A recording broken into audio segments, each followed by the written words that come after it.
J'aimerais vous poser une question pour démarrer cet après-midi. Je suppose qu'ici, tout le monde connaît John Logie Baird. Ah, c'est sûr que vous le connaissez. Vous ne le connaissez pas? Vous ne connaissez pas John Logie Baird? Personne ici ne connaît John Logie Baird. Ok, tu peux envoyer la photo parce que peut-être que la photo, elle va vous aider. Là, vous le connaissez.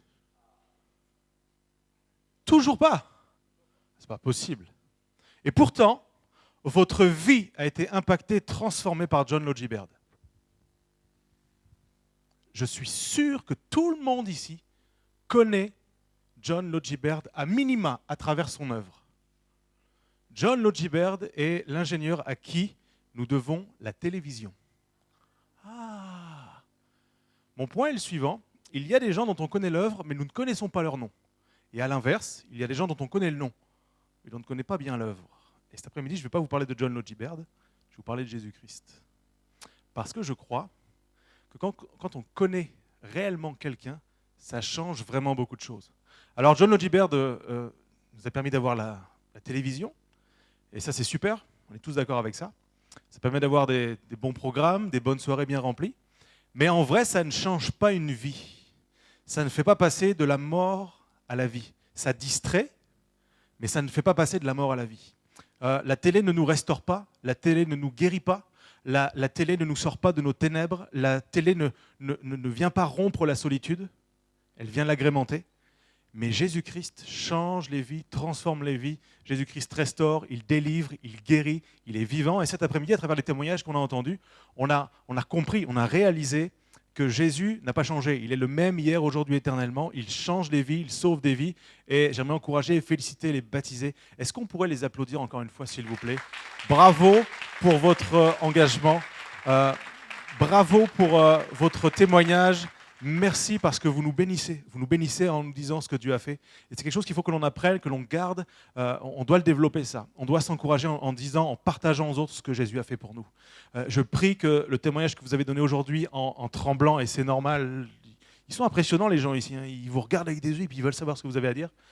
Et avec l'expérience, ça fait qu'on prend de l'aisance et puis on est capable après de partager notre témoignage. Je vous encourage vraiment à continuer de partager votre foi, que ce ne soit pas un événement exceptionnel, le baptême c'est une fois, mais que votre témoignage puisse être donné aux gens que vous croisez, aux gens que vous rencontrez. Et Dieu va encore agir parce que Dieu n'agit pas seulement avant notre conversion, il agit chaque jour. Amen. Qui a plus de 48 heures de conversion ici? Plus de 48 heures. Plus de 48 heures. Oui, quand même. Donc vous savez normalement que Dieu agit, même après notre conversion. Amen. Si ce n'est pas le cas, on va prier ensemble à la fin. Vraiment. Qui dites-vous que je suis? C'est la question que Jésus a posée. Parce que, et cette question elle est vraiment importante, elle est fondamentale, de la réponse que nous faisons, notre vie, notre foi, ce que nous vivons, peut être profondément chamboulé et modifié. Comme je l'ai dit, avec un John Logie Baird, on ne le connaît pas, mais on connaît son œuvre.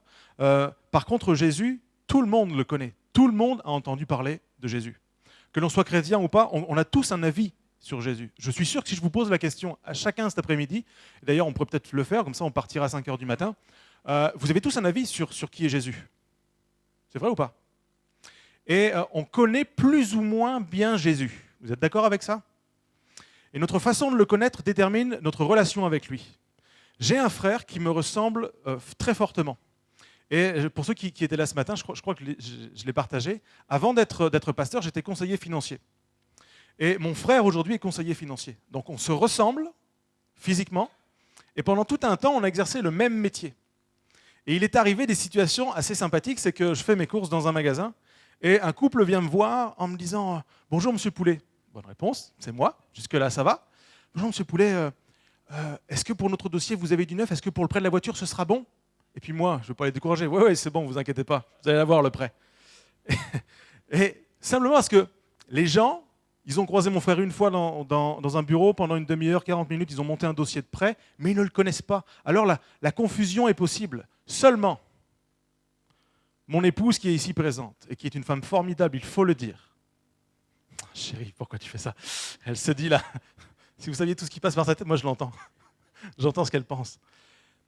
Heureusement qu'elle ne me confond pas avec mon frère.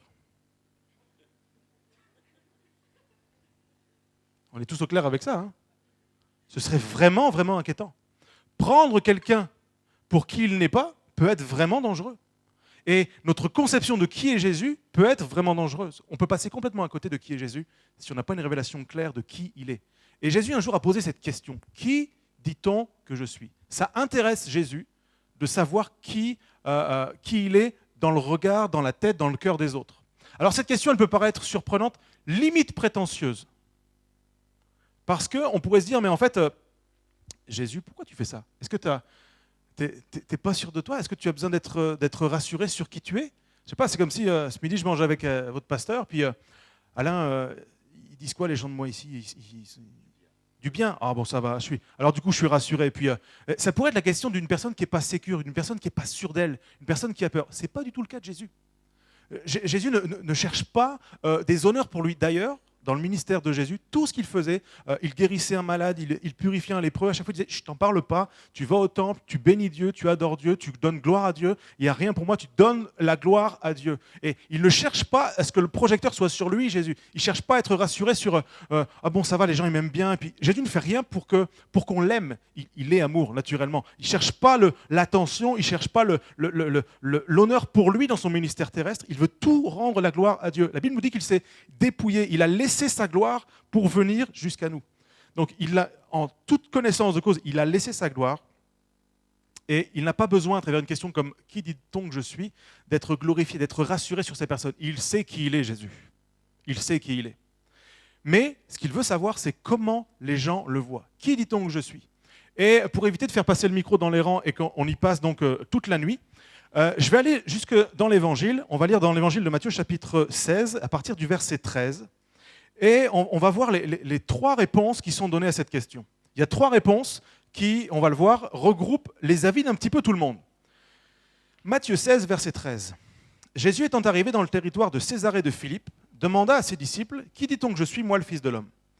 Ils répondirent, « Les uns disent que tu es Jean-Baptiste, les autres Élie, les autres Jérémie ou l'un des prophètes, et vous, leur dit-il, qui dites-vous que je suis ? Simon-Pierre répondit, tu es le Christ, le Fils du Dieu vivant. Jésus, reprenant la parole, lui dit, tu es heureux, Simon, fils de Jonas, car ce ne sont pas la chair et le sang qui t'ont révélé cela, mais c'est mon Père qui est dans les cieux. Et moi, je te dis que tu es Pierre, et que sur cette pierre, je bâtirai mon église, et que les portes du séjour des morts ne prévaudront pas contre elle. Je te donnerai les clés du royaume des cieux. Ce que tu lieras sur la terre sera lié dans les cieux. Ce que tu délieras sur la terre sera délié dans les cieux. Amen. Qui dites-vous que je suis ? Qui dites-vous que je suis ? Tout le monde a un avis sur Jésus. La première réponse qui est donnée à cette question, c'est Jean-Baptiste. Des gens disent que Jésus est Jean-Baptiste. Et cette réponse, elle peut nous paraître surprenante, on peut ne pas comprendre pourquoi les gens disent ça. Il faut comprendre qu'à cette époque, Twitter, Instagram et Facebook n'existent pas. Et donc on suit l'actualité par Radio Tam Tam, c'est-à-dire qu'on a les informations par la répétition que les gens peuvent nous donner. Et il faut comprendre que Jésus et Jean-Baptiste ont vraiment des points communs. Ils sont de la même génération, ils ont à peu près le même âge, leurs mamans ont été enceintes à la même période à peu près, et toutes les deux ont eu un enfant de manière assez miraculeuse. Élisabeth ne pouvait pas avoir d'enfant, et Dieu a permis qu'elle ait un enfant. Et Marie, la mère de Jésus, on sait qu'elle a été enceinte par la vertu du Saint-Esprit. Le Saint-Esprit est venu et a permis que Marie soit enceinte et enfante Jésus. Donc leurs deux naissances déjà, leur histoire est commune. Ils ont un lien de famille. Il y a quelque chose de particulier entre les deux. On peut les confondre parce que, c'est ce que je vous disais en intro, il y a des similitudes. L'arrière-plan, il est quand même le même. Et puis en plus de ça, ils grandissent et ils ont un message. Ils parlent de la part de Dieu. Ils ont un message tous les deux. Ils prêchent le royaume de Dieu. Les deux communiquent Dieu. Les deux communiquent la révélation du royaume de Dieu. Les deux invitent à se tourner vers Dieu, à se détourner de ses péchés, à se détourner de son ancienne vie et à entrer dans quelque chose de nouveau. Donc il est légitime, il est logique, il est compréhensible que certains disent que Jésus et Jean-Baptiste, on peut les confondre. Les gens disent que tu es Jean-Baptiste. Il faut comprendre ceci, c'est que s'il y a des similitudes dans leur vie, Jean-Baptiste n'est pas Jésus. Jusque-là, vous allez être d'accord, je pense. Jean-Baptiste ne sauve pas. Jean-Baptiste ne guérit pas. Jean-Baptiste ne délivre pas. Jean-Baptiste ne redonne pas la vie à ce qui est mort. Jésus le fait. Jean-Baptiste est mort. Jésus est mort, mais il est ressuscité, il est vivant. Et celui qui est à la droite de Dieu aujourd'hui, ce n'est pas Jean-Baptiste, c'est Jésus-Christ. Et ce même Jésus qui un jour est venu transformer la vie de nos jeunes baptisés, ce Jésus qui est venu se révéler dans leur vie, dans la nôtre, c'est le Jésus qui est vivant. À celui qui est vivant, on peut parler. Avez-vous déjà parlé à un mort ?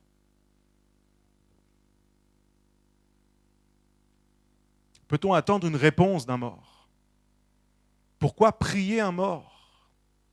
On prie celui qui est vivant. On s'adresse à celui qui est vivant, on chante celui qui est vivant, on célèbre celui qui est vivant. Quand nous chantons, quand nous célébrons avec l'équipe de gospel, avec l'équipe de louange, on célèbre celui qui est vivant et celui qui est vivant entend, il est réjoui et Dieu est réjoui, Jésus est réjoui cet après-midi de ce que son peuple se rassemble pour le chanter, pour le célébrer, pour confesser toutes ses bontés et pour le communiquer. Jésus est vivant. Première différence avec Jean-Baptiste, c'est la deuxième différence, c'est que lui, il est vivant et il agit. Alors à la fin de cette journée, on va prendre un temps et on va prier.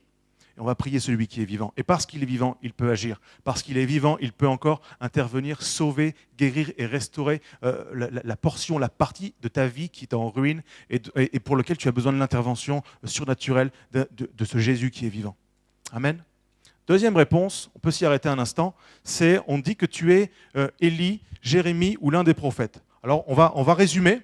D'accord ? Puis on va mettre tout le monde dans le même sac pour un instant. J'espère que je vais offusquer personne. Mais l'idée, c'est, en gros, tu es comme un héros du passé qui revient dans notre présent.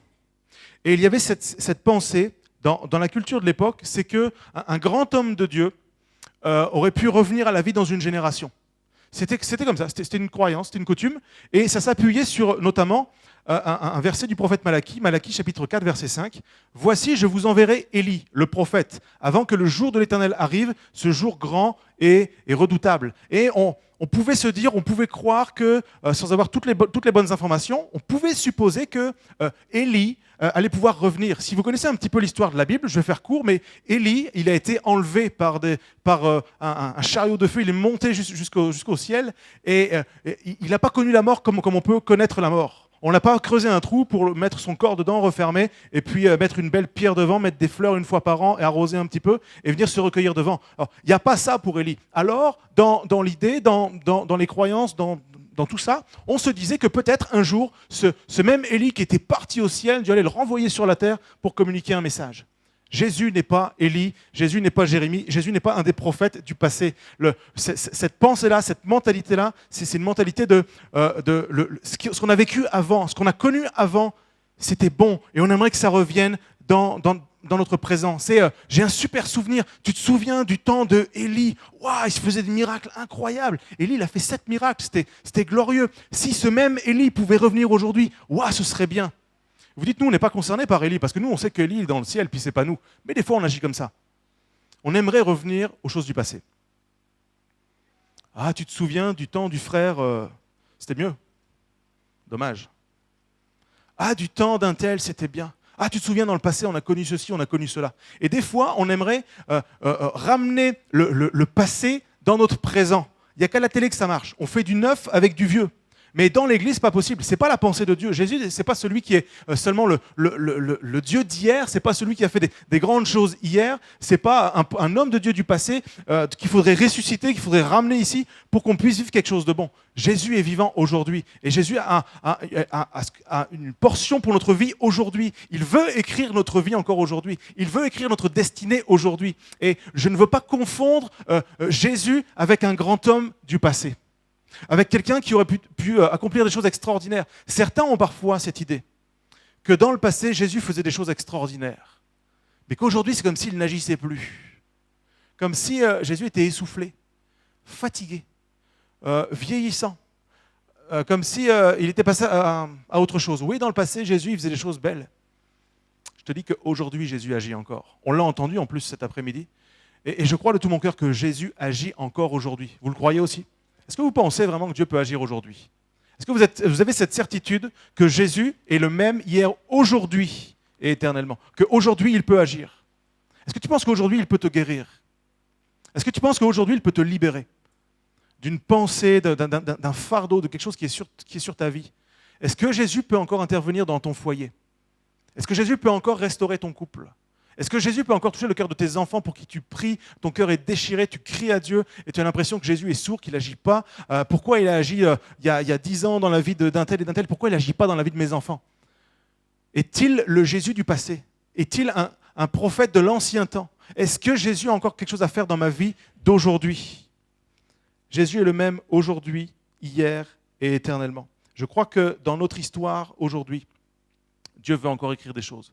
Dieu veut encore nous communiquer de bonnes choses et nous amener à vivre de bonnes choses. La dernière réponse qui est proposée, c'est la bonne réponse. C'est celle que Jésus va valider.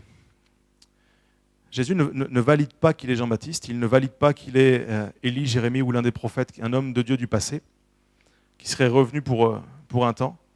C'est la réponse de Pierre. Quand Pierre lui dit « Tu es le Christ, tu es le Fils du Dieu vivant ». Et Jésus qui lui répond « Tu es heureux, Simon. Tu es heureux. » La différence avec les autres, c'est que les autres ne le sont pas. Peut-être que tu vis avec le souvenir d'un grand homme du passé, peut-être que tu as une conception fausse de Jésus. La première chose, c'est que quand tu comprends qui est Jésus, tu es heureux. Ça ne veut pas dire que tu n'as pas de soucis ou pas de problème. Ça veut dire que quand tu comprends qui est Jésus, tu es heureux. Une personne qui connaît Jésus, on le voit sur son visage. Elle le communique. Il y a des gens, des fois on a l'impression qu'ils ont été baptisés dans du jus de citron. C'est amer. C'est triste. Qu'est-ce qui se passe? Jésus est celui qui, premièrement, nous conduit, nous mène sur un chemin de vie où on peut être heureux malgré les difficultés, malgré les épreuves. Tu es heureux parce que tu as cette révélation que je suis le Christ, celui que Dieu a envoyé pour amener un changement profond de mentalité, de vie, ranimer l'espoir, ranimer la flamme, ranimer la passion, restaurer des vies, restaurer des couples, restaurer des situations, rendre la vie à ce qui est mort. Tu es heureux parce que ça, tu l'as compris, ça, tu le sais. Peut-être que tu n'es pas en train de le vivre, mais il y a une joie déjà à le réaliser, à comprendre qui je suis. Ça doit amener de la joie dans ta vie, dans ta famille. Tu es heureux, Simon. Pourquoi? Parce que ce ne sont pas la chair et le sang qui te l'ont révélé, mais c'est mon Père qui est dans les cieux.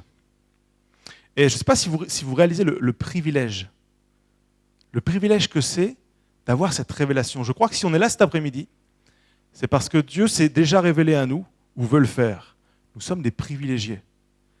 Ce n'est pas la chair et le sang, ce n'est pas les gens autour de nous qui peuvent nous révéler ça, mais Dieu qui vient vers nous et qui se révèle. Dieu qui vient vers nous et qui nous fait comprendre, qui nous fait tilter sur hey, Jésus est celui qui devait venir dans ma vie.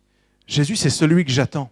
Jésus, c'est celui qui est la réponse. Jésus, c'est celui qui me donne la joie. Jésus, c'est celui qui me fait passer de la mort à la vie. Jésus, c'est celui qui me guérit. Quel privilège! Quand je le comprends, quand ça devient une réalité, c'est parce que Dieu me l'a révélé. À côté de toi est assis un privilégié. Tu es toi-même un privilégié. C'est pas extraordinaire? Quel privilège avez-vous dans la vie de tous les jours? Une réduction pour tel ou tel restaurant? Une carte de fidélité au kebab, 10 kebabs achetés, le 11e il est offert? Quel privilège avez-vous? Un prix de groupe quand vous allez au musée? 5 places de cinéma achetées, la 5e est à moitié prix. C'est quoi le prix, quel privilège avons-nous dans la vie de tous les jours? Certains ont des bons privilèges. Certains ont les tickets restaurants, certains ont un plan d'épargne d'entreprise, certains ont le privilège d'être mariés, certains ont le privilège d'être célibataires. Ça dépend de quel point de vue on se place. Quel privilège avons-nous? On a le privilège, c'est que le Dieu qui a créé le ciel et la terre, le Dieu qui dit un mot, la chose arrive, il vient et il se révèle comme celui qui sauve, comme celui qui a donné ce qu'il avait de plus cher, comme celui qui nous a tellement aimés qu'il a envoyé son Fils pour qu'il se révèle à nous comme celui qui devait venir nous sauver dans toutes nos situations. Qui dites-vous que je suis? Je suis qui pour vous? Est-ce que je suis le Dieu du passé? Est-ce que je suis un homme de Dieu du passé? Est-ce que je suis quelqu'un qui est mort mais qui a fait des bonnes choses? Ou est-ce que je suis celui que le Père a envoyé pour vous révéler son amour? De la réponse que nous faisons, tout peut changer. Pierre, alors qu'il dit ça, il ne suppose pas ce que Jésus va dire. Sur cette base, Jésus nous dit « Tu es heureux, parce que ce ne sont pas la chair et le sang qui t'ont révélé cela, mais c'est mon Père qui est dans le ciel. » Et ça ne peut pas nous laisser stoïques. Dieu le Père m'a révélé quelque chose. Et de cette révélation va naître quelque chose de formidable, de grand et de glorieux. Je peux entrer dans la suite des propos de Jésus. Verset 18. Moi, je te dis que tu es Pierre, et que sur cette pierre, je bâtirai mon église, et les portes du séjour des morts ne prévaudront pas contre elle. Je te donnerai les clés du royaume des cieux. Ce que tu liras sur la terre sera lié dans les cieux, ce que tu délieras sur la terre sera délié dans les cieux. Souvent, on peut passer à côté de la signification de ce passage. Jésus fait un jeu de mots. Jésus fait un jeu de mots extraordinaire. Son disciple, Pierre, nous on a une traduction du texte, mais dans le texte originel, en grec, c'est Pétros. Pierre, si tu le croises, il faut l'appeler Pétros. Parce que lui, Pierre, il ne comprend pas, c'est une traduction. Si tu croises Pierre un jour, c'est Pétros, il s'appelle Pétros. Et Pétros signifie petit caillou, petite pierre, un petit caillou. C'est super comme prénom. S'il y a des futurs parents dans la pièce et qui pensent appeler leur enfant Pierre, petit caillou. C'est valorisant, hein? Tu t'appelles comment? Petit caillou. Ok. Je préfère Emmanuel, Dieu avec nous. Pierre, petit caillou. Pense au petit caillou qui est dans ta chaussure. Tu es rentré avec, tu ne sais pas comment t'en débarrasser, tu l'as coincé entre deux orteils et tu espères juste qu'il va arrêter de te griffer. Ce petit caillou, t'en peux plus. Le petit caillou, c'est le truc que tu as envie de shooter dedans pour t'en débarrasser. Petit caillou. Comme c'est valorisant comme prénom de s'appeler petit caillou. Tu es Pétros, mais avec ce petit caillou. Il faut comprendre que l'identité de Pierre, elle est marquée par son prénom. Pierre, c'est un homme qui n'est pas instruit. Pierre, c'est un homme qui n'est pas populaire. Pierre, c'est un homme qui est impulsif. C'est un homme qui il a une vie, tout ce qu'il y a de plus simple. C'est pas quelqu'un qui est en haut de la pyramide sociale. C'est pas quelqu'un qui est en vue. C'est pas quelqu'un dont on attend tous les discours. C'est pas un grand orateur. Pierre, c'est pas un gars extraordinaire. Il n'a pas un ministère hyper puissant. Pierre, c'est le petit caillou. Et Jésus dit, parce que tu as compris que je suis le Christ, parce que Dieu t'a révélé ça, parce que tu le confesses de ta bouche, je te dis que tu es petit caillou, Pétros, mais je ferai de toi Pétra. Tu es Pierre et sur cette pierre, tu es Pétros et sur cette Pétra. Et Pétra signifie colline rocheuse, colline majestueuse. Est-ce que ça ne fait pas plus rêver déjà d'être une colline majestueuse? Qui préfère être Pétros, le petit caillou? Qui aspire plutôt à être Pétra? Dis à ton voisin, je veux être Pétra. Ah, tu ne pensais pas dire ça en arrivant cet après-midi, hein? Je veux Pétra, moi. Moi, je suis Pétra. Moi, c'est Pétra que je veux. Pétra. Je veux être une colline majestueuse. Et ce n'est pas une demande de Pierre, c'est Jésus qui lui dit ceci. Il dit, tu es peut-être comme un petit caillou, peut-être que les autres te rejettent, les autres peut-être ne te voient même pas, les autres ont juste envie de te dégager un coup de pied, les autres peut-être tu les irrites, tu les agaces, mais je te dis que de ce petit caillou qui a aucune valeur, je vais faire une colline majestueuse, quelque chose de grand, de glorieux, ta vie va devenir différente parce que tu as cette révélation que je suis le Christ, le Fils du Dieu vivant. Quand je réalise ces choses-là, ma vie, elle devient complètement différente. Je suis métamorphosé.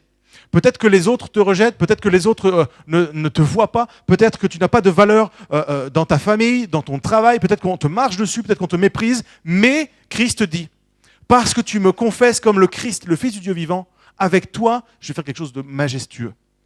Ça ne vous donne pas envie, ça? Waouh! Pétra, colline majestueuse. Et que dit Jésus derrière ça? Ça, c'est vraiment extraordinaire. Non seulement tu confesses que je suis le Christ, le Fils du Dieu vivant, non seulement tu passes du statut de petit caillou au statut de colline majestueuse, mais Jésus, il ajoute, les portes de l'enfer ne peuvent rien contre toi. Il y a une puissance quand je deviens enfant de Dieu. Il y a une puissance quand je rentre dans le plan de Dieu. Il y a une puissance, tout est modifié. C'est-à-dire que l'enfer qui avant aurait pu vouloir te rattraper ou te gagner, les forces du mal qui auraient pu vouloir te rattraper ne le peuvent plus. Il y a comme une protection, il y a le sceau de Dieu sur ta vie. Et dans toutes nos situations, on doit le réaliser ça. Quelle que soit l'épreuve par laquelle tu peux passer, quel que soit le moment, la saison de ta vie dans laquelle tu es, réalise qu'il y a une protection, une faveur, le ciel est ouvert sur ta vie parce que tu es celui qui a confessé, celle qui a confessé Jésus comme le Fils du Dieu vivant. Les jeunes qui étaient là hier soir, vous n'avez pas le droit de répondre à la question que je vais poser, parce que vous connaissez la réponse. Jésus dit ceci, je te donnerai les clés du royaume. Il y a quelques mois de ça, nous avons déménagé avec Sandy et les enfants. On est venu s'installer sur Bordeaux. Et notre vie a changé. Mon fils est rentré au collège.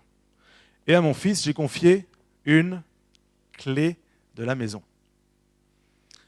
Pourquoi est-ce que j'ai confié une clé de la maison à mon fils? Donnez-moi vos réponses. Je vous écoute. Non, toi, tu ne peux rien dire. Toi, tu connais la réponse. Ceux qui ne connaissent pas la réponse, donnez-moi une réponse. À votre avis, pourquoi je donne une clé? Les jeunes, vous ne répondez pas. Ah, ils n'en peuvent plus, les jeunes. Vite, répondez. Est-ce qu'ils vont le dire? Ils vont le dire. Pour être autonome dans son horaire scolaire, effectivement. Pour qu'il puisse rentrer chez lui, tout à fait. Parce que la maison, c'est chez lui, tout à fait. Mais pourquoi d'autre? Ah, yes, bonne réponse. Parce que le Père lui fait confiance. À qui donnez-vous vos clés de maison? À qui donnez-vous vos clés de maison? À quelqu'un en qui vous avez confiance. En quelqu'un en qui vous croyez.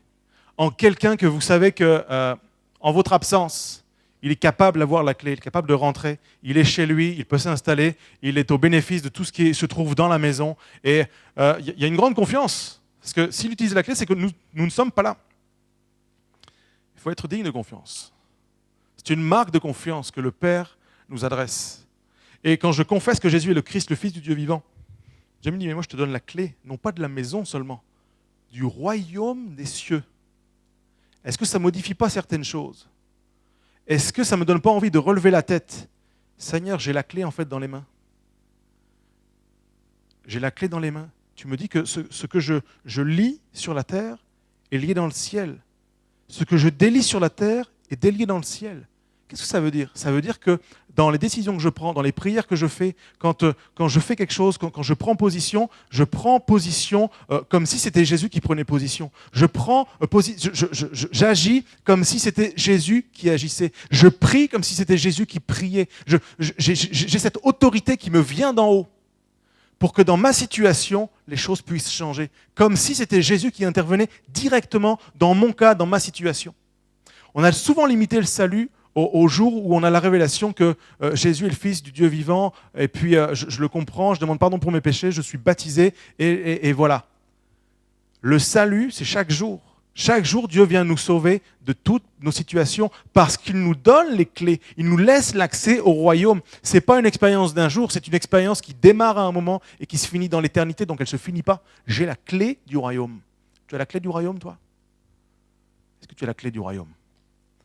Tu as cette clé de royaume, il faut la mettre dans la serrure. Une clé, si on ne la met pas dans la serrure, ça ne sert à rien. Si la clé est au fond de ta poche, tu peux piétiner devant la porte, tu peux pleurer devant la porte, tu peux taper à la porte.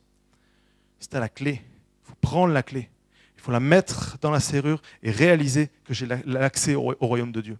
Cette clé, elle est utile en prière. Cette clé doit nous pousser à prier. Cette clé doit nous encourager à élever notre voix. Cette clé doit nous faire prendre conscience de qui nous sommes. Nous sommes les enfants de Dieu. Dieu nous fait confiance. Il nous équipe, il nous donne la clé pour que nous puissions agir, intervenir et prier pour quelqu'un et communiquer à quelqu'un et prendre position dans nos difficultés, de dire Seigneur, je suis ton fils, je suis ta fille, je suis pas un petit caillou, les autres me voient comme un petit caillou, mais ce n'est pas mon identité, tu me donnes une autre identité, je suis quelqu'un d'autre en toi. Dans ma situation, je sais que je suis ton fils, je suis ta fille, alors tu vas intervenir.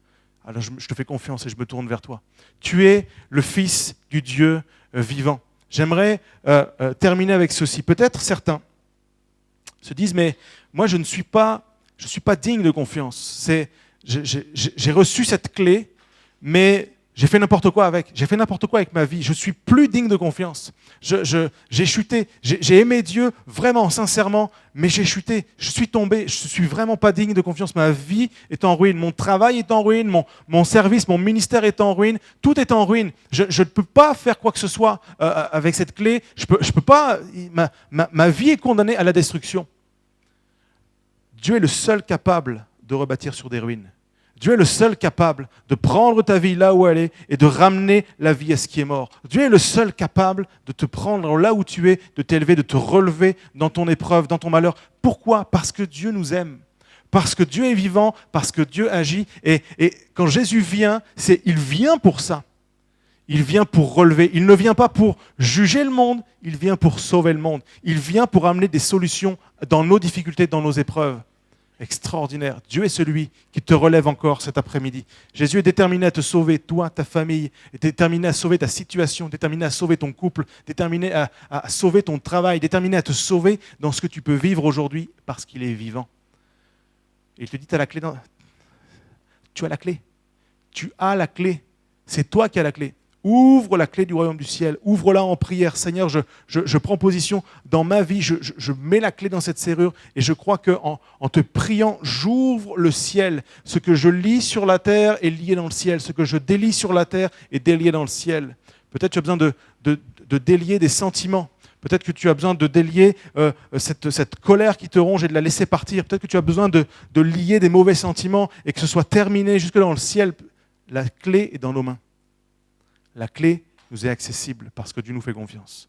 Alors on va se montrer à la hauteur et on va se montrer digne de cette confiance. On va avancer, on va marcher dans la vie avec cette réalité, cette certitude que Dieu est celui qui nous fait confiance.